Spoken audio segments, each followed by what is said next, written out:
guys, ganap nga. Ito na nga ang unang gabi namin dito sa Taiwan. Pagdating nga namin sa hotel namin walang bintana, ay namahinga na agad kami at nakatulog. Gabi na nga kami nagising, kaya nagbihis na lang muna kami at sabi ko sa kanya maghanap kami ng makakainan. Kung naman sa inyo, yung hotel nga na kinuha namin ay located lang dito sa Ximending, kaya malapit lang kami sa Ximending Night Market. Siyempre, dahil ito nga ang unang araw namin sa Taiwan, hindi pa namin alam kung saan kami pupunta. Kaswerte yan naman mga namin, ngayon pa talaga umulan. Siyempre, hindi pwedeng ubuhin ng Disney Princess. Nagpunta na kami dito sa 7-Eleven at naghanap ako agad ng payong. Walang nakitang payong ang Disney Princess. Kaya sabi ko kay Bebu, hayaan mo na akong sipunin. Naksyuta. Na nga kami dito sa malaking tawiran na to na Diyos ko, napakabilis magbilang. Hirap na hirap maglakad si Bebu sa rayuman niya. Nagtanong-tanong na nga rin kami kung saan nga dito si Ximending. May tumulong naman sa amin, kaya lang hindi kami masyadong nagkaintindihan. Pero bago nga kami mag-iikot nitong si Bebu, nagpabili muna ako sa kanya ng payong. Yung una nga nilabas ni Kuya, maliit lang. Sabi ko sa kanya, yung tiyan ni Bebu, mababasa dyan. Pinaka-flex pa mo sa amin ni Kuya itong binibenta niyang payong. Katagal nilang nag-uusap ni Bebu. Meron naman pala silang tagi-100 dito. Ito naman talaga kasi yung gusto namin hanapin kanina. Hindi lang namin kayang i-explain. Marami kasi kami nakasalubong na ganyan nga ang payong. Alam niyo naman, gitero kami.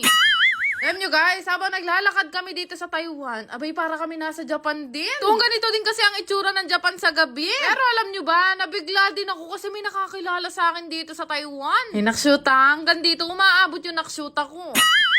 Nagulat talaga ako na may tumawag sa pangalan ko. At wala na hanggang dito sa Taiwan nakikilala tayo. Pero ayun nga, mabalik nga tayo dito. Naghahanap nga kami ng makakainan niyan. At itong si Kuyang nag-hotdog ang una ko napansin. Tikman muna natin itong hotdog ni Kuya na binebenta.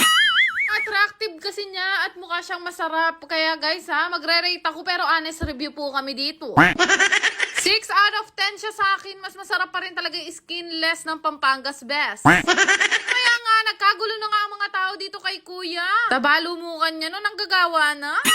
Siyempre, ako nakiisyoso naman mo ako, no? Lentaya mo, nung talagang mabisaya Kuya. Fairness, mahusay si Kuya, may sarili siyang gravity.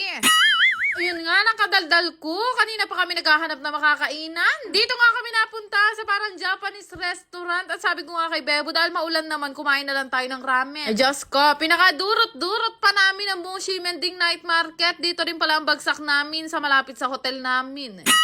Yun nga, umorder na nga kami ng ramen, dalawa ni Bebo, kasi pareho na nga kaming gutom. Sabi mo sa akin ni Bebo, mag-video tayo, lab. Ana pa mo. Kalab-lab na ako pa mo, hindi naman pala ako nakikita. Naksyuta.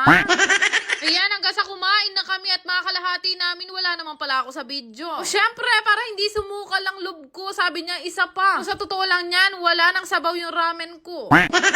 Fairness naman dito sa nakainan namin. Masarap naman yung ramen nila dito. Japan din talaga yung timpla. At hindi rin nga masyadong kamahalan. Kakain nga namin dalawa ni Bebu. Lumabas na nga kami at naghahanap naman kami ngayon kung ano pa yung pwede namin gawin dito sa Ximending Night Market. Paglalakad nga namin, nakita namin itong claw machine na to na hindi nga stuffed toy ang makukuha mo. Tama kayo nang nakikita, may budget yung gobyerno nila.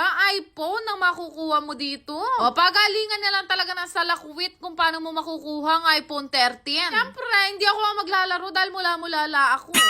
Diba, unang try pa lang ni Bebu, mukhang magpapag-giveaway na kami ng iPhone 13. Guys, kung staff toy nga sa Tom's World, mahirap kuhanin. Paano pa kaya rugo ang iPhone? Wala namang masama kung itatry ko. Malay mo naman makachamba ang Disney Princess. Kaya lang, unang try ko pa lang. Ay, Diyos ko, tuknang na kami guys. Kaya rin nga namin maglaro ng claw machine. Inaya ko nga si Bebu na hanapin yung milk tea na sikat dito sa Taiwan. For sure, ito yung milk tea na yun dahil napakahaba ng pila, Siyempre, tawid kami. Kaya nakipila na rin kami dito nga pala sa Xingfu Tang. Hindi ko lang yan alam kung tama yung bigkas ko. Parang minumura din ako. Order lang nga kami dalawa ni Bebu. Tinuro-turo ko na lang kay ate kasi hindi kami magkaintindihan. Tinggawi tayo para kaming nasa Japan ulit. Nagsasign language lang ako dito. Pagkabayad nga namin, may binigay na stick sa amin at may nakasulat nga na number dun. Tas hanapin lang daw namin dito sa mga kahon. What number nga sa kahon na yan ay meron nga mga nakalagay na motivational quotes daw. Basahin nyo kung ano yung nakalagay. Kaya sa mga taong mapakialam sa buhay ng iba. Naksyuta.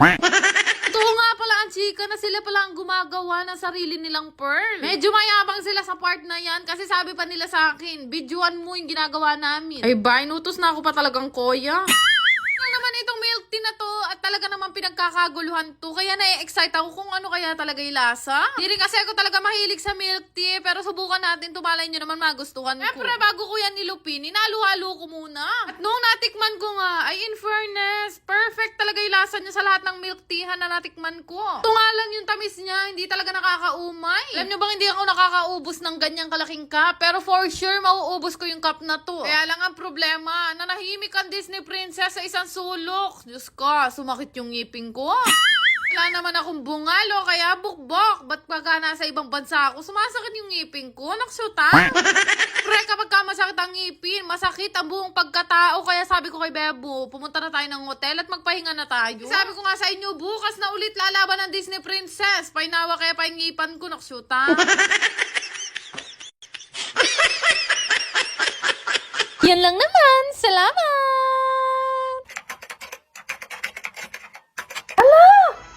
Oh my God, ang laki! 23,000! Share ko na din sa inyo, ito pinaglilibangan kong ang laro na MI777. Sobrang daming laro na pwede nyo pagpilian dito, pero ito ay pinagbabawal ko sa mga bata. Libangan ko lang rin to at nilalaro ko lang to kapag ka may extra ko. Nyo guys, napakadali lang laruin nito at minsan nga hindi ko namamalaya na malaki na panay napapalanunan ko. Syempre, gaya ng ibang laro, may nananalo at may natatalo din dito. Swertiyan lang talaga yung labanan dito, pero ngayong araw mukhang sinwerte ako dahil nanalo ako ng halos 100,000.